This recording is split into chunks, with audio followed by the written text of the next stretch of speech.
Good afternoon, fellas. Welcome back to the series where I go through every AFL game and review the round. Round one, every team has finally fucking played. About time. 2 rounds done, and finally we have somewhat of an understanding what every team's going through, who's actually good, and who is well and truly shit. That's the deal with it. Starting off with a game I actually went to, a game I'm glad I went to, one of the best games I've seen for a long time, albeit we lost. Richmond taking on the Carlton Football Club, 86-81. Overall, a phenomenal game where Richmond received 3 massive injuries, concussion to Young, we had Gibkiss go out with an ACL, which has ruined our season, and then we have Prestia with another soft tissue injury. So Prestia is done. He cannot stay fit. Gibkiss is confirmed out for the year. So that is, and Tyler Young is going to miss 1 match with the concussion protocols. That is our season basically done. Gibkiss is our up-and-coming young star who's now suffered that injury. And Prestia just can't get his fucking body right. It was a frustrating game where we couldn't capitalise. I mean, Mansell in the goal square, when he kicked that ball, I swear to God, I'm not even going to say what I was going to do, but I was very not happy with him. Just so many pretty kicks. We were just playing too pretty. But hey, look, there's a separate segment where I run through the game separately, every Richmond game. So we're going to ignore that. Carlton played phenomenal football, but I think the good part with Carlton is they looked like they were in second gear the whole game, and they still beat us. And that's a good sign that when you do play poorly, if you still win, you're a good team. And that's the case with Carlton. I thought the best players were Noah Bolter. I thought was a phenomenal player that game. I genuinely thought Bolter was the difference, and he was the best on the field, although stats won't say the same story.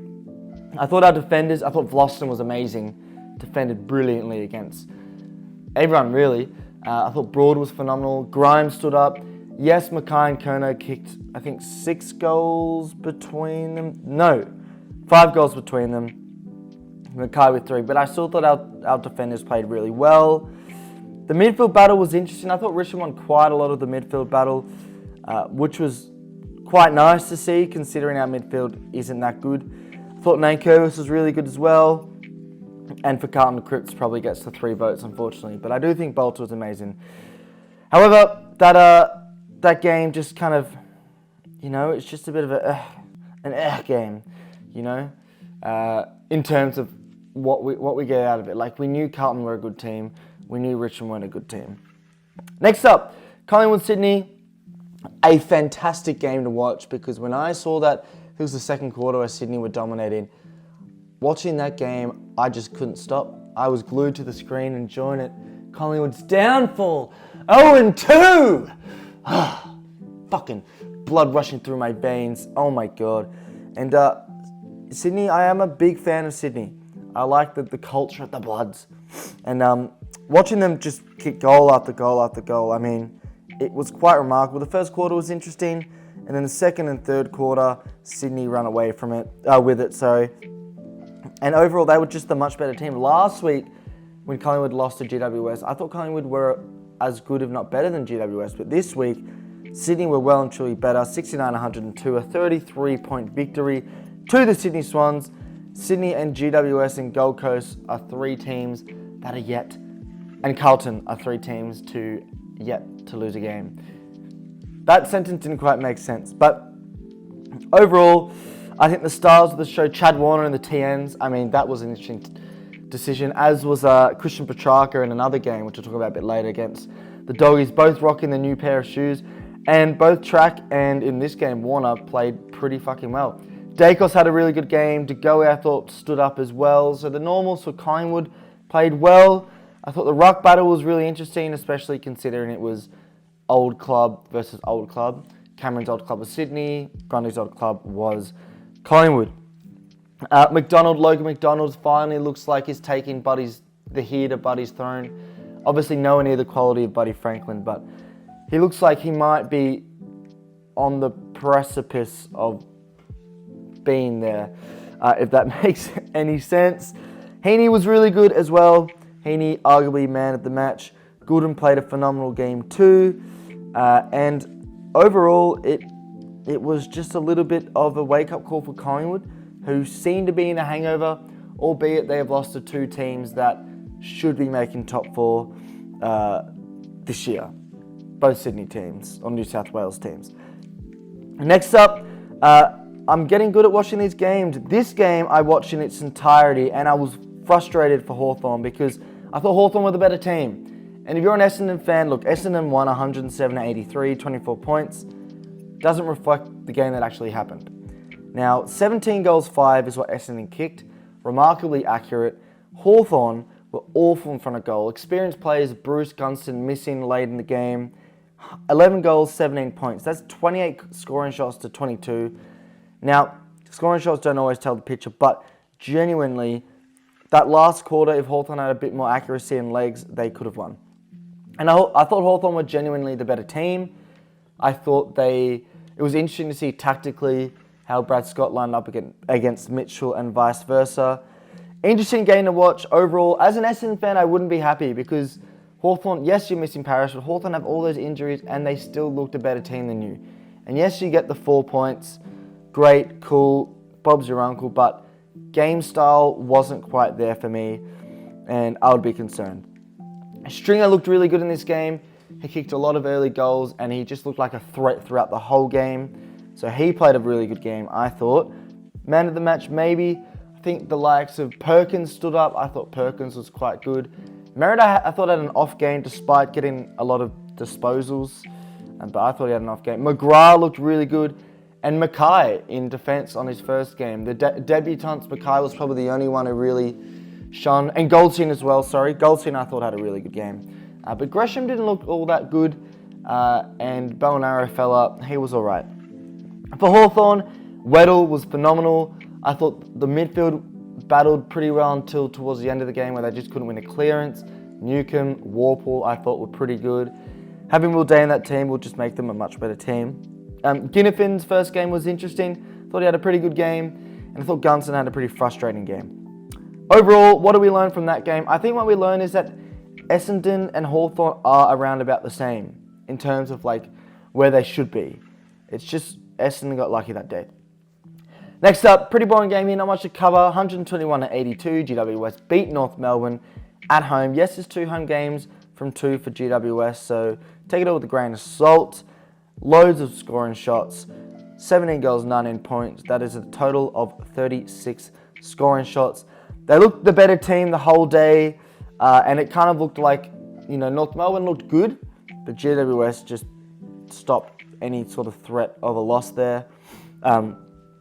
Yeah, it was close at halftime, but then GWS just ran away with the chocolates. And subsequently, you get a result that wasn't very surprising. Hogan kicking 6 goals looked phenomenal. Thought Riccardi looked good up forward. So that forward line of GWS is really hitting some form. Kelly played well in his 200th game, so good on him. Larkey getting 3 goals as well was a good contributor. Green, wow, not Toby, Tom Green, absolute fucking star. I thought he played really well. LDU played a good game. I just thought the midfield of the Giants was just ultimately better than the midfield of North Melbourne. And just general quality meant that North Melbourne did not win the game. This next game was a really fun one to watch. Now, I only caught the last half, but it was still a fucking cracker and a half. Really fun game to watch. Dangerfield's clutch set shot goal, proving he's still one of the good players of Geelong, one of the best Geelong players out there.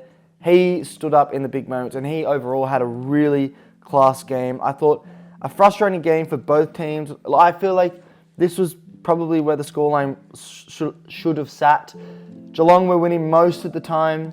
Maybe that first quarter was a bit up and down, but the majority of the rest of the game, St Kilda didn't take the lead back at all beyond the first quarter. So Geelong did deserve to win, but St Kilda in that last quarter was just a bit frustrating early on, not hitting the scoreboard enough or in the right way. Now, in terms of what we learned from this, I think we learned that Sinclair's a big loss for St Kilda. And I think St Kilda should be pretty proud of that performance. Could have won away from home in Geelong, a very hostile environment. You should be pretty fucking happy with that. Just that last quarter, they kicked 5 points. So that if they just clean up the set shots a bit, they'll be better. Dempsey kicking 3 goals for Geelong. Membry kicking 3 for St Kilda. Not many scorers for Saints. Only 5 scoring plays, which might be a little bit of a concern for Ross Lyon. I thought Holmes was really good alongside Dempsey and obviously Dangerfield. Stewart, a normal contributor. Jack still looks like he's hitting the form. Not the form, but being the player that we all know he is. Just got to stay fit, for fuck's sake.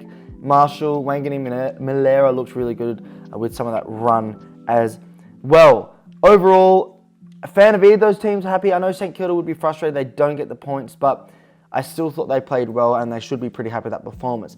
If you're an Adelaide fan for this next game, you should not be happy with this performance. That first half performance against the Gold Coast Suns, they lost 60-54. They looked so bad, Adelaide. I mean, Gold Coast were running rings around them. Adelaide looked like they just didn't turn up. They looked like they were still in pre-season. Maybe it is a result of that extra game that Gold Coast has played, that round 0 game, that they're a bit more in tune, where Adelaide just looked so slow to start. And they did bring it back in the last quarter, but it almost looked like they put no effort in until the last quarter, where they thought, oh shit, we should probably beat this team, let's start trying. And then it was just too late. They couldn't convert the points to goals. They kept missing. And overall, I think that was really fucking poor from Adelaide. I've been one of their big believers. Before the injury to, I'm having a mental blank, their key forward, that's poor from me. Anyway, the key forward is meant to be taking over Tex Walker. Before that injury, I thought they would finish like around top 4, but after that injury, I did say they might miss out on the 8. These two teams look like they'll be around about the same position. I do think Gold Coast aren't as good as Adelaide, but you know what? They were just better on the day. Matt Rowell, holy fuck. I mean, he might get another 3 votes. He definitely gets 3 votes against the Richmond Tigers for round 0. He looked absolutely on song. I mean, he was absolutely class. And I thought it was really good. Alongside Anderson, who racked up the disposals. Miller as well. That midfield of the Gold Coast Suns really looking good. For Adelaide, Rankin kicking 3 goals was good. Keys getting on the scoreboard as well. 3. I think Rankin got, 2 goals. That's probably it. I thought, players like Dawson, Laird got touches, but they didn't influence enough for me. Really poor from Adelaide. And for the Gold Coast Suns, starting 2-0, maybe they are destined to make finals. Next up, we got another game where the TNs were on show. Christian Petrarca's Melbourne Football Club defeated the Western Bulldogs, not the Demons, by 45 points. It was 109-64. They looked dominant. The whole day they looked dominant. I mean, maybe that first quarter was a bit up and down, but they just looked the classier team from the end of that first quarter going onwards.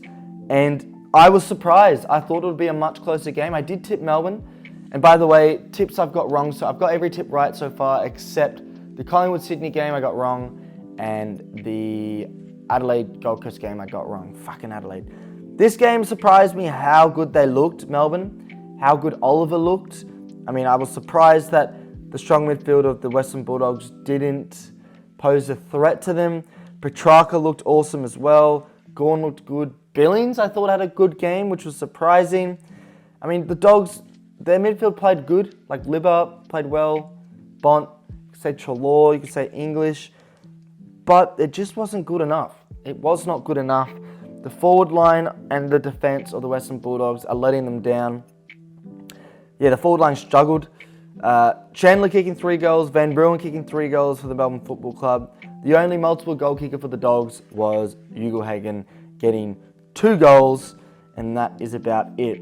Really poor from the Dogs. I thought it was an indictment on their coach, Luke Beveridge, who I've never rated, and this might be the initial kick.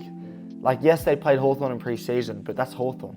This is Melbourne, and what this says is, I think more so this says that Melbourne are a great football team still, despite the culture problems. And I think it just, where the Dogs, this is really indicative of where the Dogs are going to be at the end of the season, which is around 8th to sort of 12th. That's where they sort of belong. This next game was pretty boring. I mean, if they could kick straight Port Adelaide, they would have won by a lot more. 120 to 70, 50-point victors, 24 points kicked by the Port Adelaide Football Club. So it was not good in terms of the percentage, where they should have racked up way more percentage. Maybe a little bit unfortunate that this game's round 1 for them. If they were in a bit more flow in the middle of the season, they played West Coast at home, they could really win by 100 points. Overall, Port Adelaide, their signings looked good. I thought Soldo looked pretty good. And I thought the backline looked really good. Yes, you're playing against a West Coast team that doesn't pose much threat, but they still looked good. Dixon kicking 3 goals. Connor Rosie's first game as captain I thought was phenomenal. I really thought he battled well, and he was probably man of the match for me. Butters was a really good contributor alongside Horn Francis, that midfield. Harley Reid had an interesting game. He got battered and bruised a bit, but I thought he stood up pretty well. Not much to learn from that game. Probably overall, you can't take away anything because any team can beat West Coast by 50 points at their home ground. So we don't really know how good Port Adelaide is on the back of that. Last game, arguably the biggest surprise of the round. Now, I only watched the highlights of this, unfortunately. But my God, the man who was in every highlight was Caleb Sarong. He had an absolute scorcher. I think 46 touches he got, which is absolutely unheard of these days. Maybe not these days, but you only get a couple of those a season, and you've got one in round 1. Against the Brisbane side, that really should be disappointed. 0-2. I mean, this is the first time in AFL-VFL history that both grand final teams the year after go 0-2. Brisbane's is bad, though. Bad. Losing to Fremantle, bad. At home at Carlton, bad. So, super disappointing on their behalf. And, you know, even the fact Fremantle had loads of injuries. I think McDonald went down, Warner went down, and Cox went down. So they had a lot of injuries, Fremantle, to key position players as well, which you thought would give a sort of road for Brisbane to come back, but they didn't. They did not, and I would be awfully disappointed in Brisbane if you're a Brisbane fan, because 0-2, you're losing to Fremantle, basically a team with no good forward, like they don't have really good forwards. Awful. Sarong was great. A miss kicking 4 goals. I mean, he is genuinely a shout for the Coleman, as is Danaher, who I thought stood up. He would kick 3. Only 5 scorers for Brisbane, goal scorers. Jackson with 2, Treaky with 3. Good performance from Fremantle. And Brisbane really missed Lachie Neale, which is basically what that tells us is it's a bit of a problem that Lachie Neale was not there. Now, that's the round recap. The ladder right now, let me just get it up on my laptop, is both Sydney teams are first and second, GW West. Then Sydney, you got Gold Coast in third, and then Carlton in fourth. However, all those teams have played an extra game. So that's why I don't like this round 0 as well, is because the ladder is never going to tell the full picture. You could tell me that, wow, Melbourne is above Geelong on the ladder. Well, Melbourne have played a game more. Stuff like that. Now, the teams who are, should be worried are the Brisbanes, Richmonds, and Collingwoods. 2 games, 0 wins, especially Richmond. This round, what it has told us is Richmond are doomed. We have so many injuries to such key players that that's really going to affect our season. And for other teams, I think what it really tells us is I feel like already we are seeing the quality teams we expect to win. Sydney, GWS, Carlton, Melbourne, Port Adelaide.